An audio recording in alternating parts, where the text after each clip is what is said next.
are going to get into hip hop OGs Fat Joe and Jadakiss, who have they have a podcast together. I did not know this. I wasn't aware that they have a show together.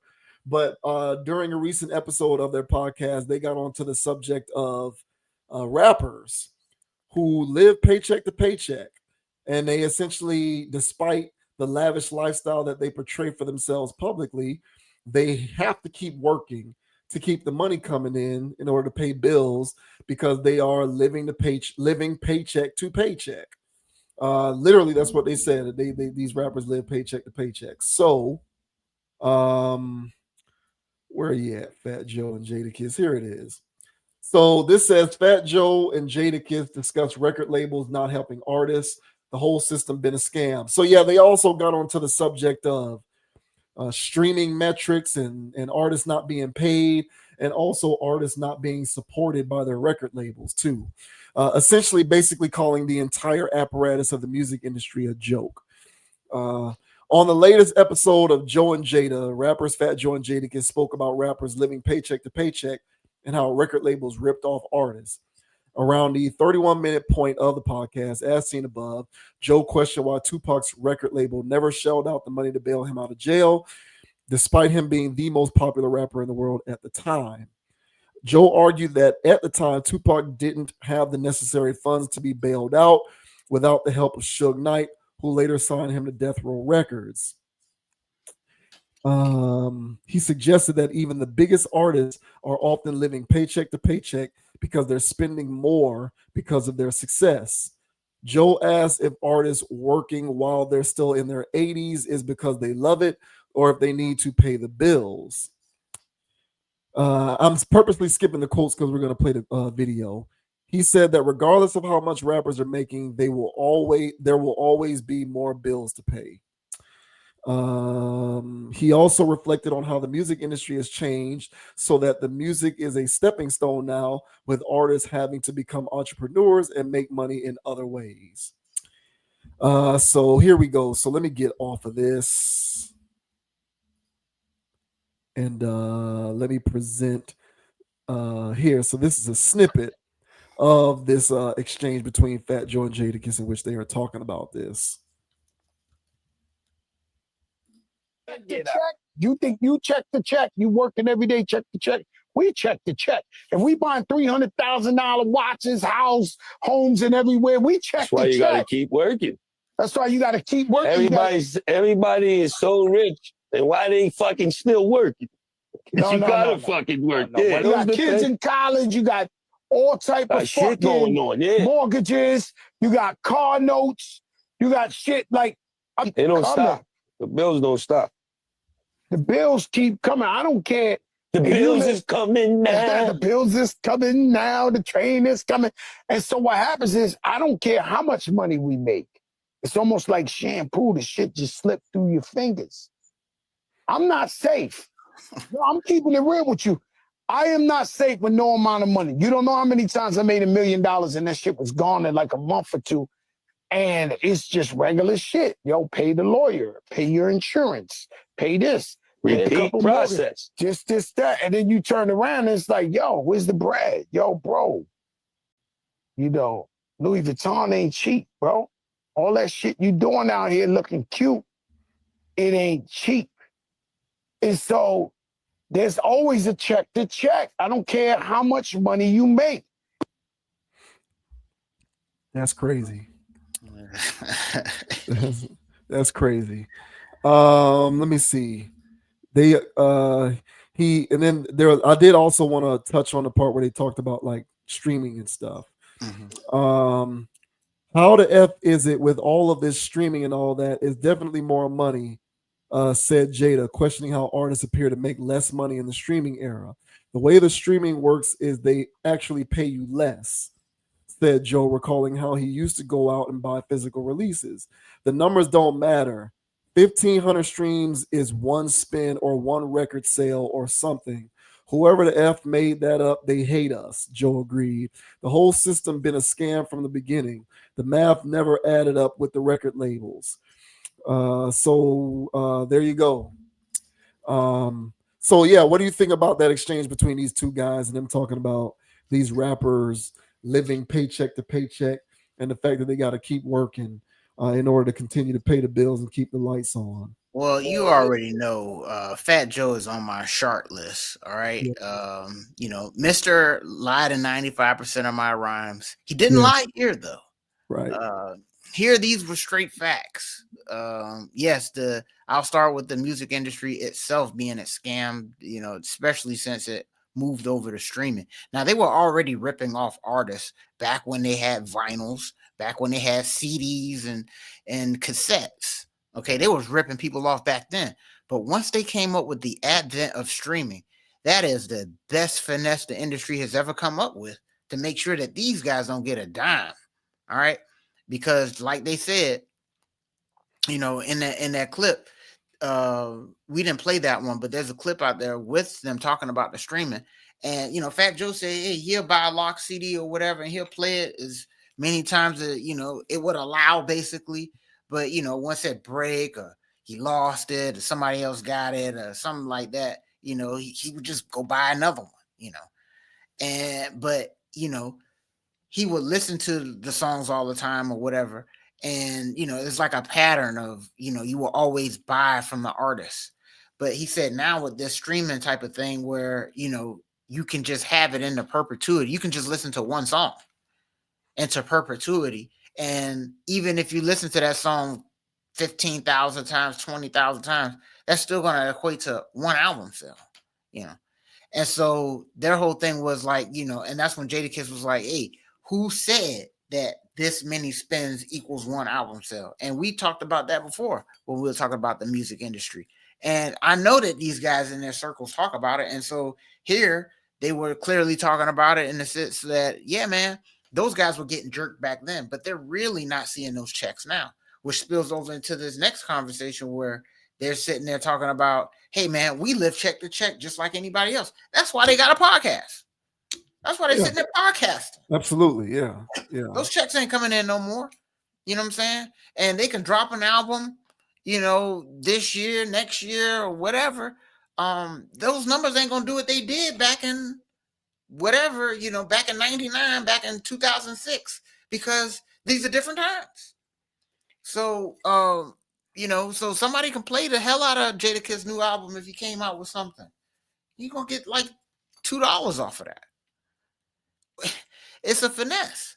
So they got to find other ways to do it. They got to be on the road. They got to do shows. And last thing I'll say is, yeah, him sitting there talking about Louis Vuitton and stuff. Well, nobody told you to live like that. Right. And so, and this goes into what I said before in previous conversations where, hey, man, you have to live as far as your means allow, And if your income after you finish paying your lawyers and helping out family and doing all this other stuff in there, if you can't afford Louis Vuitton no more, okay, that's fine. You get you some, some still, you can still afford something fresh, but you just can't have all that fly stuff and be a rapper. But these guys were in the heyday of being a rapper, buying all of this stuff, living beyond your means. So these guys have a habit and a lifestyle that they need to continue to pay for. So no wonder they're living check to check, even though some of their checks may be better than the average person. So, they found themselves in a purgatory loop, and they're still going, these guys will still be doing shows after they're long dead. Because once their holograms come out and do shows for them, just for their family to eat, I guess. But what are your thoughts, man, on Fat Joe and Jadakiss out here saying that, first of all, the music industry itself is a scam, and that even though they're big baller rappers, they still got to live check to check like the rest of us? What are your thoughts, bro? Well, yeah, the music industry being what it is nothing new. Look, man, it's very few ways to not be an employee. It's hard to remove yourself ultimately from the hamster wheel. It's not easy. That's why there's only a small percentage of the population that is successful in business and entrepreneurship. Anyone can do it per se, but it's not super easy. And even if you're able to get it off the ground within the first 5 years, what's the percentage of businesses that fail? It's a very high percentage. So it's just hard to escape the rat race. And yeah, you can be a rapper, an actor, you can be an artist, you can be a pro athlete, you can be an you can be a football player, a basketball player, an international soccer star, a baseball player. You're still an employee. You're just a high paid, glorified one, but you're still an employee.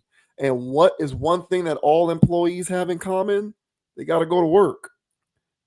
It's crazy. I know we don't necessarily think of rappers as employees, but when you sign a record deal or you're beholden to an agreement or a contract which says you got to perform this many shows, or this percentage of your music sales goes here and this percentage of your music sales goes there, and you have a responsibility to make this appearance here and do this thing there, you're an employee having to clock in and go to work in those instances.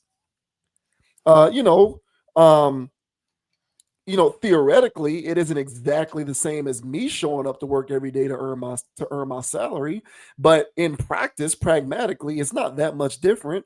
You're beholden to something that's telling you you're obligated to do something in order to earn your living. And the percentage of people who are removed from that are the people who are paying these rappers. You know what I'm saying? It's like the NFL and the NBA and professional athletes in general. They're employees. Are they well paid? Absolutely. But they're employees. You know who's not the employee? The person who owns the team. That guy is not an employee. So I remember a classic line from Chris Rock where he said, there's a difference between rich and wealthy. Shaq is rich, but the white man who signs his checks is wealthy. Yeah. That's how this thing goes, man. Shaq is an employee. See, we here on the ground surface level, comparing ourselves to millionaires, we want to be where the millionaire is, because if we're going to be employees, we'd rather be rich employees.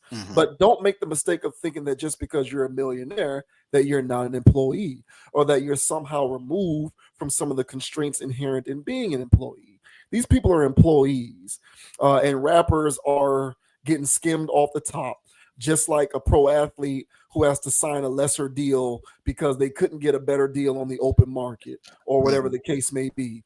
They're employees who have to take what they can get because of what the market will bear. And if they want to remove themselves from that environment, they have to think of other creative ways to let their money work for itself. That's why you see people like Rihanna. Rihanna don't make music no more. She don't give a damn. Everybody's sitting there wondering when Rihanna's gonna make her next album. She ain't thinking about that. She making too much money off of that lingerie stuff that she got going on. Yep. Her beauty line, like she was able to parlay her music career into that. But now that she's in that space, why the hell would she go back to that grind? Right. Like at that point, she's in a position where she will only make music if she feels like it. Because she just wants to do it, but she doesn't need it. And it's crazy to think that, because these guys outwardly portray a life for themselves, which would suggest that they're living it, that they're living a high life, but they're beholden to something that's telling them they got to keep doing shows. They got to keep working. And from that standpoint, you're an employee just like me. Yeah, you are living paycheck to paycheck just like me, because there is something that is demanding that you need to clock in and go to work. So, these guys need to be better, bro. And now one thing that I will say, because essentially what this boils down to is a referendum on financial literacy. Correct. Which is correlated to the point that you made about living within your means, because that's that ties into being financially literate, is knowing how to live within your means. But maybe don't buy the mansion if you know that that's beyond your means. Maybe don't buy the $1 million car if you know that you have to slave away doing show after show in order to maintain the upkeep on that or to make those payments. If you don't want to be on the grind, then don't set yourself up to require that you be on the grind. Correct. And that part is on them. Yes, 100%. That part is on them. But look, it is what it is, man. They come up in that atmosphere. and they feel as though they have to do these things.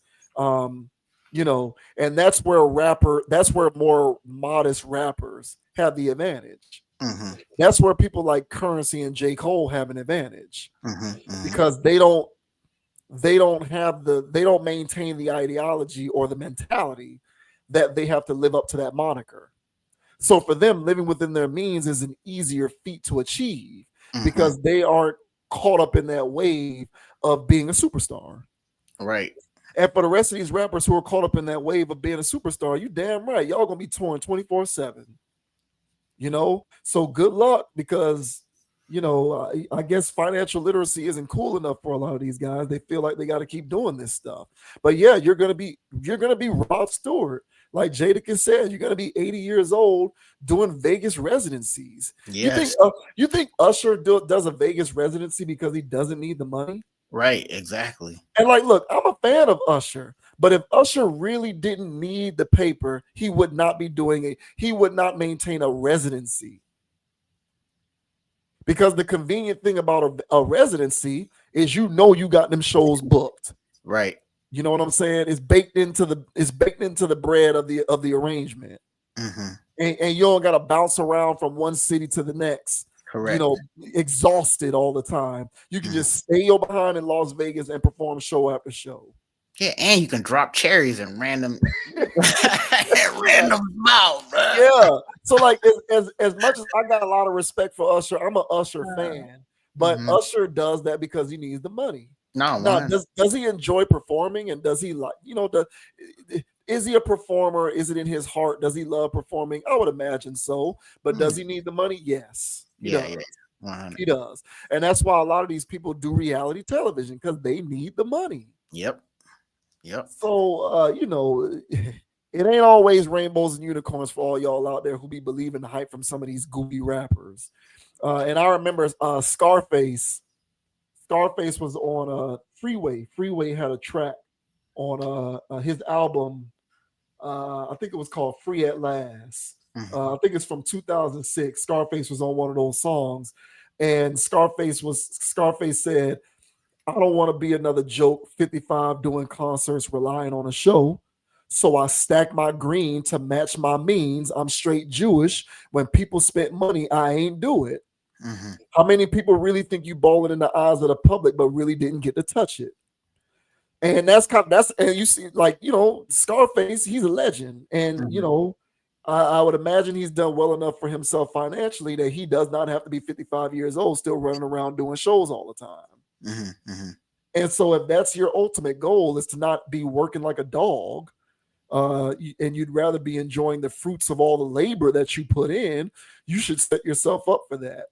But tell that to a lot of these rappers. And at this point, age is inconsequential to this narrative because these guys are 40, 50 years old and they're still having to work like a dog doing shows all the time. Crazy. It's not just the young buck rappers, it's the older people too. Young Buck, Freudian slip, because he's in that same category. So it is what it is, man. Good luck to a lot of these guys, man. You would think that they would learn from the mistakes of some of their peers and contemporaries, but a lot of them keep digging themselves in this hole. And I'd like to see them crawl out of it, but their mentality won't allow them to. Yeah, I agree, man. And you would think they would have learned from being in the game so long that there was that at some point down the road, especially when your relevancy started to wane a little bit, for you to change how you live. Stop trying to be a rapper, especially if you're considered an OG in the game. You don't need to carry or conduct yourself in these particular ways anymore. But you'll still see them, blinged out. You'll still see them, pull up in something, I'm sure, wearing Louis this, Gucci that, just to say, I'm pulling up in something cleaner than you. That's like, come on, bro. My Timbs don't have a stain on them, and I got outfits in my closet I don't even wear, just so they can say rapper shit. So with that, comes the fact that now you do have to tour. And some of these guys, I'm pretty sure they do enjoy the tour because, you know, the the people in the crowd that give you that energy. I'm pretty sure there's a part of it that some of these guys would tour anyway. You know, like you said, there's probably a love of the game, especially Usher. You know, dangling cherries in people's mouths. There's a part of the game that I'm pretty sure they enjoy. It's like hooping, I'm sure. You know what I'm saying? So just to go out there to get a sweat, I'm sure they're not opposed to that. But the people that is Aretha Franklin out there performing in her 60s, 70s, it's like, all right, at some point something has to give.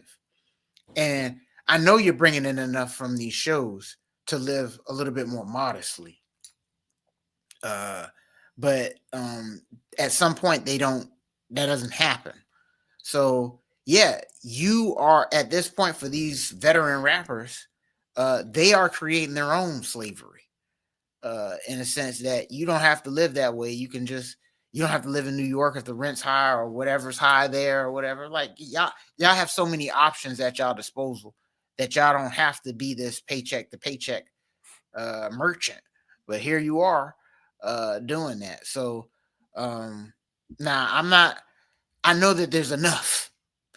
All right, they get paid more than you would hope than a salary person in New York. You would hope they get more than that.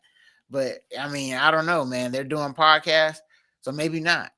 Well, Fat Joe said he said it in that video clip. I live paycheck to paycheck. He already said it. But that's what I'm saying. Paycheck to paycheck is different than our relatively. I know, in relative term. I hope they get paid more than the average salary worker in New York. That's my thing. Yeah, I'm sure they do. Well, he said it's relative. So he was like, I made $1 million or $2 million and it was gone in 2 days or however he said. Yeah. So it's a different tier. But it's paycheck to paycheck within that tier. Well, I hope he got it. That's what I'm saying. I hope. My thing is, I guess, relatively speaking, is what I mean. Because if you got to sit down and do a podcast, that podcast ain't paying you. That's what I'm saying. So I mean, Cam and Mace, they making good money. I guess they're just trying to Cam and Mace their way up. And say, hey, man, there's YouTube dollars out there and whatever. But my thing is that you sitting around here doing I hope the podcast pay you as much. I guess that's why I wanted to get at. Oh, I see. Okay. Podcasts pay you more than whatever. Because I'm telling you right now, if they got to sit there and do that and do this, because Fat Joe be on everything. He's talking more than he ever rapped. So he's clearly kind of trying to get back to the bag. But hey, man. It is what it is with these dudes. Live within your means. And this is for anybody, man. I know I get used to a lifestyle, you know what I'm saying? But, if I have to change jobs or something else happen, man, my grocery runs won't be the same, man, but I'm going to be all right.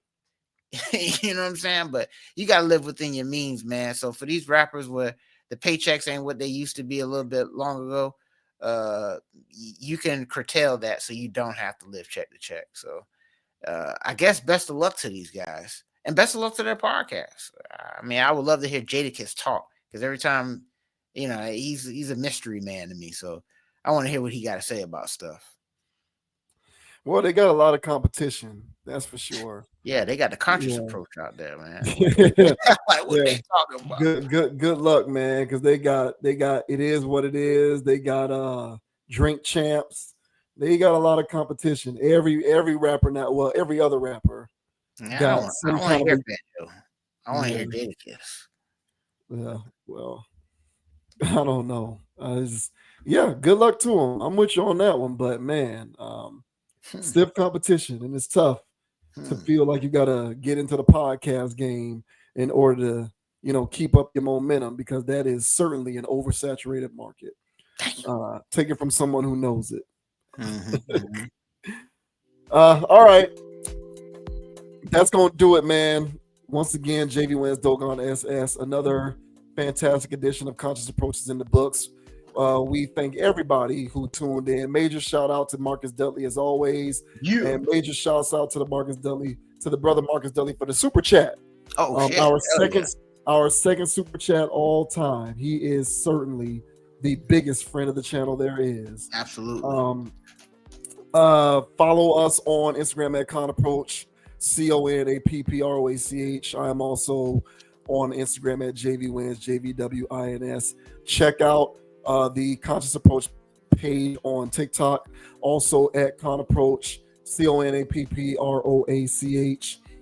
Check us out on Amazon Music, Apple Podcasts, and Spotify. So if you are not in position to check out the videos, if you at work and you don't want to get caught watching videos, pop the headphones in and check us out on those podcast channels. We are available there as well. And as always, man, I like to say, have a mind of your own. Don't be a group thinker. Think for yourself. That is what this is all about. And until next time, we thank everybody for the support. We thank everybody for hitting that like button. We thank everybody for leaving those comments and subscribing to any of our content. And until next time, we'll see you later. And the name is Dogon SS. And you can find me on Instagram at Dogon_SS, on YouTube, DraftKings, TikTok. Hey man, it's a social media platform out there. Dogon_SS is out there. Make sure you guys like, subscribe, follow, and all that good stuff. Them there. All right. And as JV Wins mentioned, all right, we greatly appreciate you guys. All right, watching, liking, subscribing, consciously leaving comments and all that good stuff. Hey man, we couldn't do this stuff without y'all. And honestly, without y'all juicing us up, bro, I don't even know if we would have the momentum to come back out here every week and crush it as we does. So thank you, everybody, even the shadow people that's lurking. I see you and I appreciate you. All right. And as I say on every pod, guys, all right, don't be too high, don't be too low. Keep it calm, keep it chill, keep it plugged. And don't let anybody get you off your pivot. So until the next time, everybody, more rings and Rob the Ori. We'll see y'all in the next episode. Yeah. That's right, folks. Peace in the Middle East. We'll see y'all next week. Thanks for watching. And hey man, shouts out to Caitlin Clark too, man. They headhunting that girl. Leave Caitlin Clark alone, man. Hey, man. Stop the violence. Yeah, we out. Shouts out to everybody on the chat. Thank you very much. We'll see you next week. Peace. Signing off. You already know what it is, bro. Go Kurt.